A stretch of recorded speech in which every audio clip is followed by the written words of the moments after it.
he discovered that he was on the front line of Britain's battle against terror when police arrested 14 young men in his neighborhood.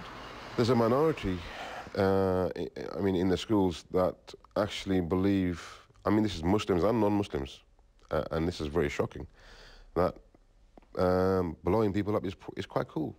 That blowing people up is cool? It's quite cool, yeah.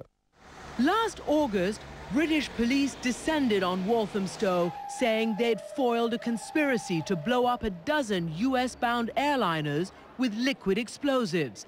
This set off the biggest security alert since 9/11. I got an email about this. So I put the question to some of these guys, and the answers that I got back is, when a bomb goes off in Baghdad or in Afghanistan and innocent women and children are killed over there, who cares for them?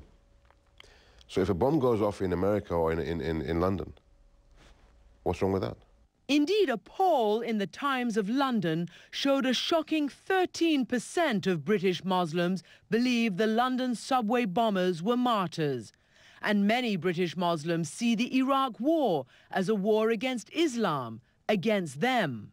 We're talking about England here. We're talking about young Muslims who've grown up in this country. I think people would be really stunned to hear you say that it is essentially foreign policy which is causing youngsters to blow themselves up on the subway system and youngsters to think that that's cool. Foreign policy has a lot to do with it,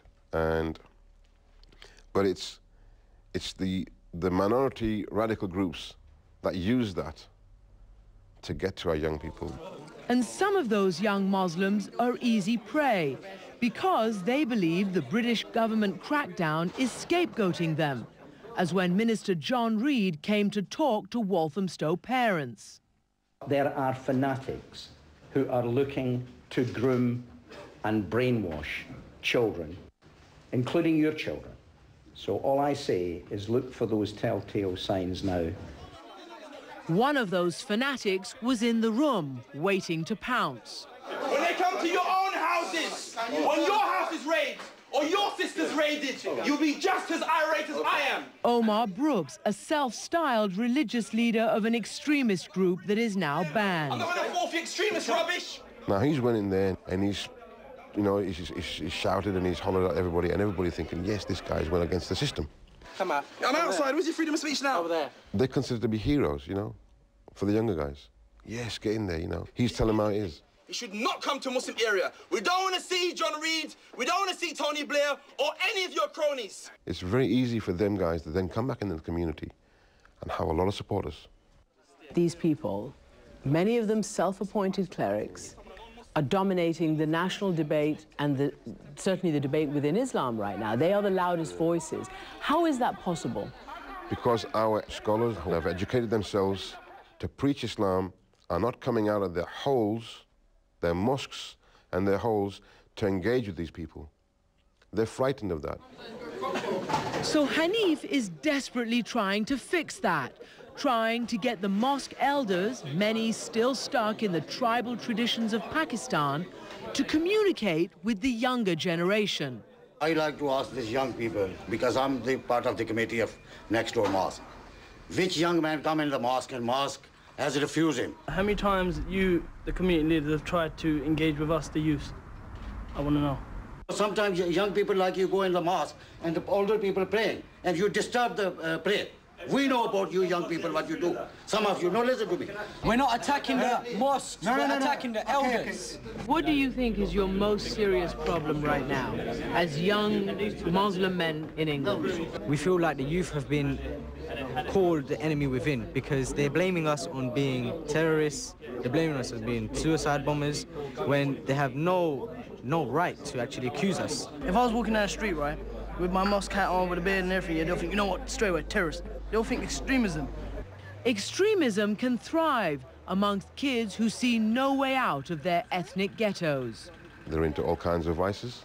They're into street crime, gun crime, drugs, car theft, credit card fraud. But then you've now got another threat. What's the new threat?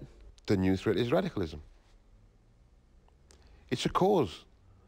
Every young man wants a cause. So Hanif's cause is to break the ice. This time in a pool tournament between the police and the young men who often find themselves on the wrong side of the law. On the street, they just hate the uniform at all. So just to break them barriers, I think it is a brilliant idea. It is unusual to see it, but like, it's quite good at the same time because like, the kids and the police are mixing together. I personally think it's a great thing. All it takes is just one pool tournament.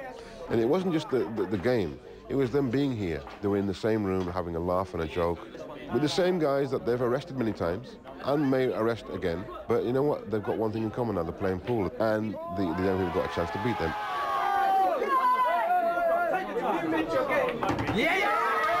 On behalf of the Metropolitan Police, this is for the Active Change Foundation Pool Tournament, big up. October 2006. Well done. It's a good start for Walthamstow, but it is only a start.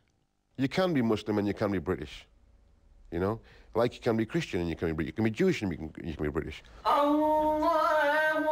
If the British-born Muslims really want to do something to stop people damaging Islam, then start reading up on your book. Explain it to your children. Come out your denial phase. The only conspirators against Islam at the moment, right, and the biggest threat to Islam at the moment is our enemies within. Gonna build a dirty bomb, use this privilege and education. Bombs and the backlash seeping even into song. How far will it go? Suitcase of Semtex, a mobile phone trigger, blow them all to hell for $1 million figure.